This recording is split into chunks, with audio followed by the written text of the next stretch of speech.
Hi, everyone, and welcome. Today we're going to go through the circle of fifths. So for this, you're going to need like a piece of paper and a pencil. It would be even better if you had this circle of fifths worksheet from me or something comparable from the internet. You can just Google circle of fifths worksheet. But anyway, get that stuff and then pause this video and come back when you're ready, okay? So what we're going to be doing today is we are going to be just figuring out a system called the circle of fifths for how to identify which sharps and flats are in every single key.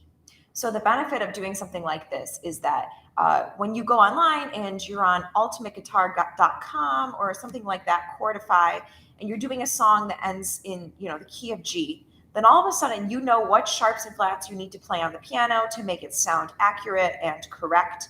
And it'll just help you when it comes to identifying key signatures and stuff to also be able to produce a key signature in addition to just identifying what key we're in a song.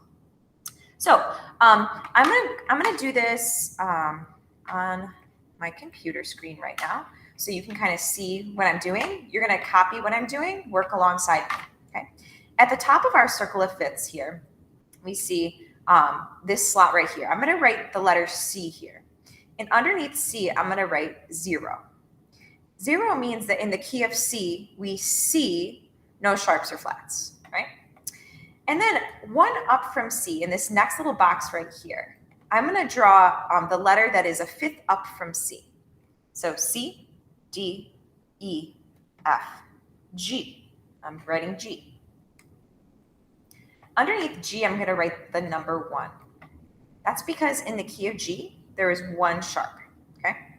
Now, moving up here, I need to build whatever note is a 5th up from G. Calculate what's a 5th up from G in your head. G,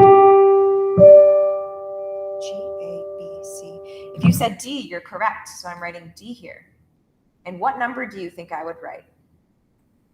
You guessed 2. You were again correct, okay? After D, what's a 5th up from D? You should have written A. Now, as I'm figuring out my 5ths up, I'm kind of listening. I'm playing the notes on the piano, and I'm saying, does that sound like a perfect 5th? Like, twinkle, twinkle, do, sol. And if it does, then I go, okay, yeah, that's the correct letter. If I got something that sounded like this, I would go, ooh, that's not quite right. But I'm calculating 5ths using the piano. Now, what number do you think would go next to A? If you said 3, you're correct. There's 3 sharps in the key of A. All right. Next, a 5th up from A. Does that sound like a perfect 5th?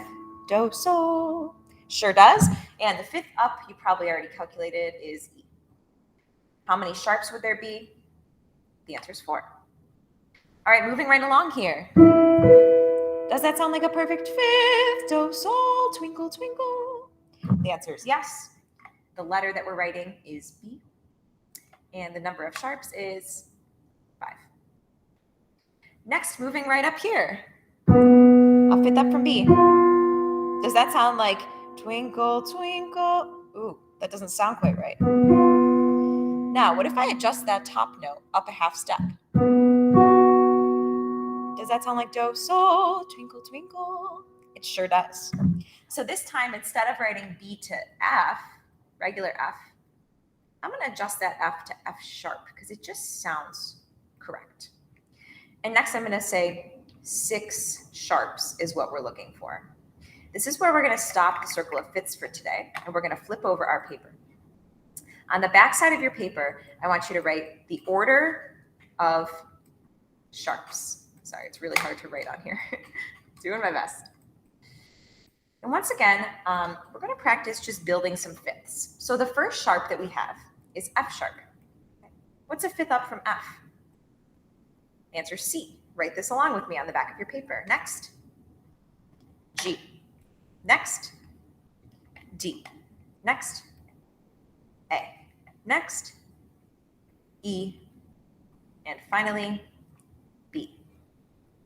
Now, how can you remember this, okay? Because this is something that you're going to be responsible for remembering, the order of sharps. Well, some people remember it like backwards. It spells bead and then GCF, like greatest common factor.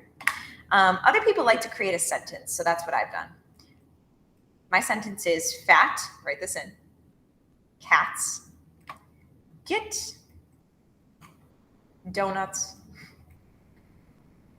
at every, make sure you're writing this in, breakfast.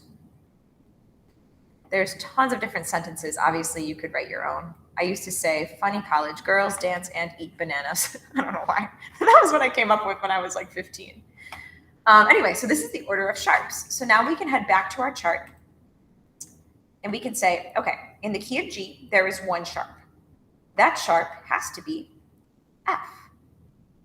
Okay, so now in the key of D, there are two sharps. What would those two sharps be? Well, they always go in order. These sharps always go in order. So the sharps in the key of D, where there's two sharps, would be F and C. Now, can you figure out the next one by yourself? Let's do the key of E. What sharps would be in the key of E? Write that at the top of your paper right here. The key of E has four sharps. Those sharps are F, C, G, D. Let me show you what I mean by sharps. If I go to play an E scale, obviously that does not sound major, right? If I throw in the proper sharps, starting on E, now I add F sharp, G sharp, A, B, C sharp for cats, D sharp for donuts, and E. Now all of a sudden I know how to play every single scale. This also works for figuring out chord types. So if you're playing a pop song and you have an E chord, okay, you know that it's some type of skipping note built on E. But now by looking at your order of sharps, you know that your middle note, your G, needs to be sharped. And that's what makes it sound major. That's how you can figure out what chords you're using without using a chord chart. So at the top of your paper, you should have the answer to the E written in, and you should also have your name. Turn this into me for full credit. I'll give it back to you, and next week we'll finish it out. Good luck.